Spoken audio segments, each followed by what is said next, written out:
Assalamualaikum warahmatullahi wabarakatuh. Halo Sobat Misteri Sunyi Mencekam. Apa kabar Anda hari ini? Mudah-mudahan selalu fine dan selalu dalam lindungan Allah Subhanahu wa Ta'ala. Amin. Amin ya Robbal Alamin. Jumpa kembali bersama kami, channel yang setiap hari selalu menyuguhkan cerita-cerita misteri menarik. Kali ini kami sudah menyiapkan sebuah kisah misteri yang berjudul Detik-detik meninggalnya nenek pengguna susu. Walau nenek Tijalawa sudah arwah alias meninggal orangnya, tapi aku harap kisahku kali ini dapat dijadikan iktibar. Aku kenalkan nama mak sepupu saudara aku sebagai nama Tijalawa, sebab memang sungguh gila dalam keadaannya yang setengah mati dan setengah hidup. Walaupun sudah berusia 52 tahun, beliau tinggal di daerah Kumai, Kalimantan Barat. Nenek Tijalawa merupakan janda paling hot zaman itu. Dia sudah kawin sebanyak 4 kali, tapi kesemua suaminya menceraikannya. Sedangkan Mahlika yang dibina tidak sampai setahun jagung. Dulu aku heran, asal iya mak saudara aku ini kawin, pasti cerai. Kawin lagi, pasti cerai.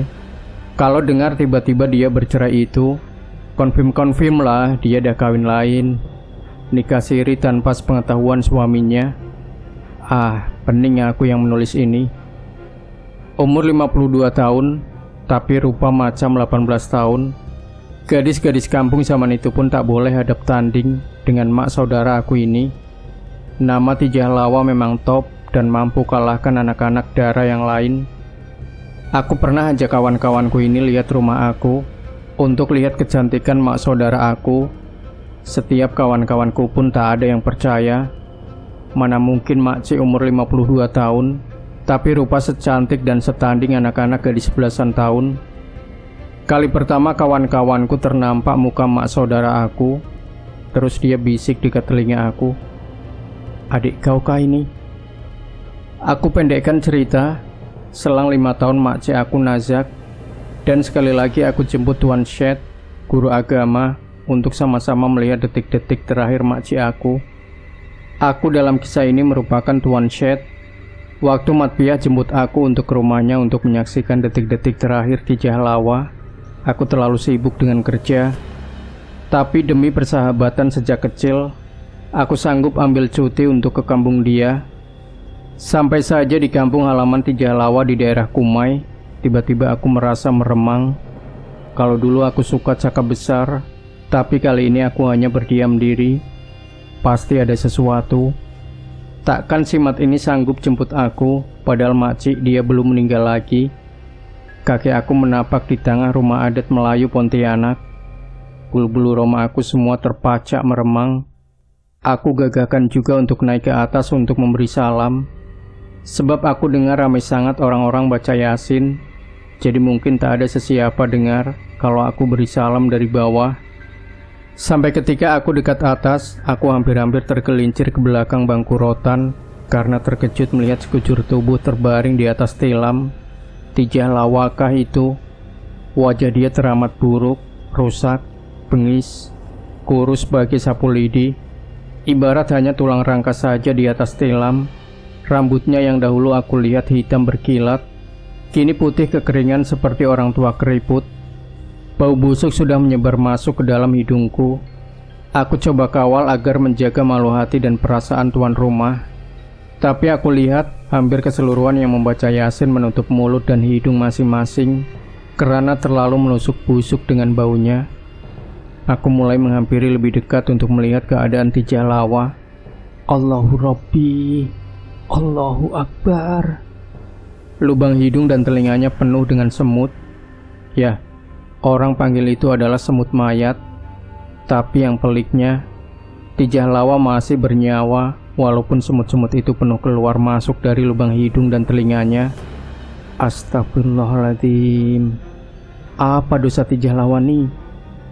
Aku lihat di sisinya ada seorang gadis yang sabar menyuapkan makanan ke dalam mulut Tijalawa tanpa menunjukkan apa-apa, riak muka geli atau cici atau loya, suka tak suka dengan keadaan Tijalawa. Orang-orang kata yang makan itu syaiton, bukan nenek Tijalawa. Aku mengambil tempat dan membaca Yasin bersama-sama. Keadaan Tijah Lawas sama saja, seolah-olah berat ruhnya ingin keluar dari badannya. Lalu aku mengambil keputusan untuk lanjutkan cuti aku untuk melihat kesudahan hidup Tijah Lawa dan menjadikannya salah satu cerita misteri bagiku ini. Moga-moga apa yang Allah tunjukkan depan di mata aku nih mampu memberi aku sedikit iktibar dan bagi kawan-kawan yang sedang menyimak cerita ini. 3 hari berturut-turut kami membaca Yasin, namun keadaan Tijah Lawa tiada kesudahannya.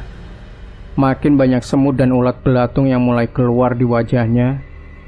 Badannya seolah-olah terbenam ke dalam tumpukan tilam yang dibaring itu. Mat Piah sudah tak sanggup melihat keadaan makciknya. Lalu dia mengajak aku untuk temankan dia mencari bekas-bekas suami makciknya untuk tahu apa puncak azab semua ini. Aku ikut saja. Kalau boleh dicepatkan lagi bagus. Kasihan lihat keadaan Tijah Lawa, seolah-olah sangat tersiksa. Lepas asar, aku dan Mat Piah membonceng motor untuk mencari bekas suami-suaminya. Alhamdulillah, Allah permudahkan. Mujur mereka masih tinggal di situ. Mat Piah laju menceritakan kisah Tijah Lawa pada bekas suaminya. Tapi bekas suaminya hanya diam dan tiada riak terkejut langsung di wajah. Itu azab Allah pada dia. Siapa suruh jadikan syaitan sebagai pendinding? Marah Pak Mat, bekas suaminya yang entah keberapa, sebab yang ini saja masih hidup. Sabar Pak Mat, kami datang untuk meminta penyelesaian. Kasihan Tijah Lawa, dia sudah tersiksa, ruhnya sudah hampir di ubun-ubun kepala, tapi susah untuk nak keluar. Apa puncak azab semua ini? Tanya Mat Piah. Aku cuma menjadi pendengar, karena ini urusan keluarga mereka. Aku cuma orang luar. Dia terlalu takjub untuk mempercantik diri. Sampaikan sanggup cucuk berpuluh jarum emas pada wajah dia, gara-gara mengikuti kata-kata syaitan itu. Setiap malam Jumat, pasti dia lakukan upacara mengasap kemenyan dalam keadaan gelap, tanpa sedikit cahaya yang masuk di dalam bilik. Mandi pun kena mandi dengan bunga-bunga tertentu. Itulah padanya. Maksud Pak Mat, Tijah Lawa ni ambil susu kah? Laju saja pertanyaan itu terpacul dari mulut aku. Aduh, kepo betul aku nih. Betul. Kalau tak salah, di wajahnya ada 27 jarum emas. Banyak pantang larang yang dia kena ikut. Tak boleh makan pisang emas. Ia tak boleh lalu bawah penyidai, tali cemburan. Dan yang paling dahsyat, dulu Pak Mat pernah ajak dia ke majelis kematian, tapi dia menolak sekeras-kerasnya. Katanya, itu lagi bahaya yang boleh memudaratkan diri dia. Allahu Akbar. Sebab itulah Pak Mat ceraikan dia. Mujurlah kami berdua tidak mempunyai zuriat, jawab Pak Mat sambil menggeleng-gelengkan kepalanya. Tiada sedikit pun air mata yang menitis di wajahnya. Mungkin terlalu marah apabila mengenangkan dosa-dosa Tijah Lawa. Jadi macam mana ini Pak Mat? Dah lama jasad Tijah Lawa itu terlantar. Lebih kurang 3 bulan dah dia sakit. Tolonglah Pak Mat. Mana tahu Pak Mat tahu serba sedikit cara untuk mengeluarkan benda-benda nih. Mat Piah coba memujuk. Baiklah, aku pun sudah lama maafkan dia. Yang aku tahu, cara terakhir nak keluarkan nyawa dia, kau kena cabut 7 keping atap di atas bumbung dan buka 7 keping papan lantai. Ambil sebatang pokok pisang dan cantas batangnya. Mungkin ini saja cara terakhir untuk keluarkan roh jin jahat dari badannya. Aku dan Mat Piah berpandangan, kalau ini cara terakhir, apa salahnya kami mencoba? Mungkin itu saja cara untuk memutuskan tuntutan ilmu yang dituntut oleh Tijah Lawa. Moga-moga roh Tijah Lawa dapat keluar dengan baiknya. Kelam kabut kami meminta izin untuk pulang ke rumah sebelum hari gelap. Takut rumit pula kerja nak mencabut atap malam nanti. Pak Mat hanya mengangguk. Sedikit pun tak ingin nak mengikuti kami untuk lihat bekas istrinya itu. Sampai saja kami di rumah kelam kabut, aku membantu Mat Piah untuk mencabut atap dan lantai rumah.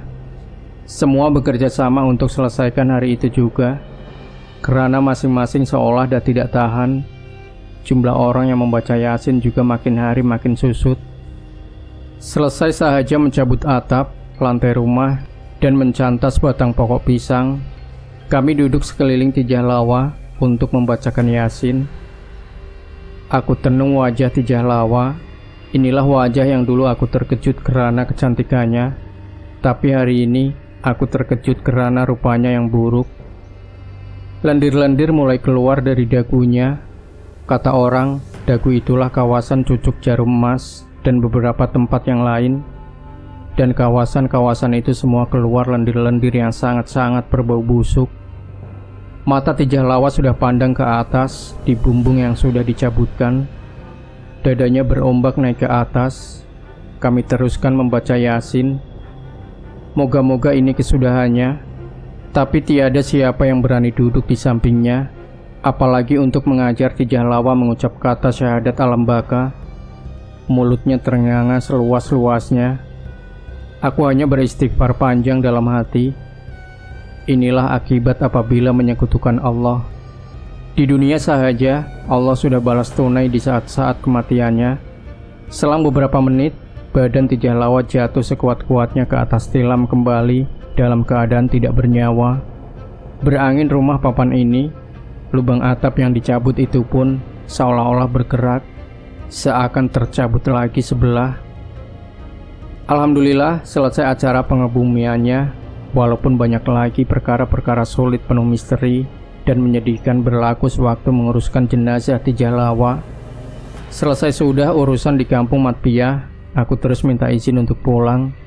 Malas untuk tidur lagi semalaman, sebab aku rasa tak enak badan karena menumpang rumah orang terlalu lama. Sampai di Kumai, aku terus rebahkan badan dan mengingat kembali detik-detik pengalaman aku berhadapan dengan sakaratul maut begini. Maha suci Allah yang menciptakan hambanya, maka janganlah sesekali kita menyekutukan Allah Subhanahu wa Ta'ala dengan amalan-amalan yang kufur dan syirik. Balasan di dunia sudah diperlihatkan bagi hamba-hambanya yang ingin berpikir. Balasan di akhirat hanya Allah yang maha mengetahui. Aku berdoa agar Allah mengampunkan dosa-dosa Tijalawa sepanjang hayatnya. Sebagai manusia, kita tiada hak untuk menghukum. Orang yang tonggang-tongging sholat pun tidak dijamin masuk surga. Ada sirah di mana seorang pelacur dimasukkan ke dalam surga dengan rahmat Allah Subhanahu wa Ta'ala karena ihsannya untuk memberi minuman kepada anjing yang kehausan.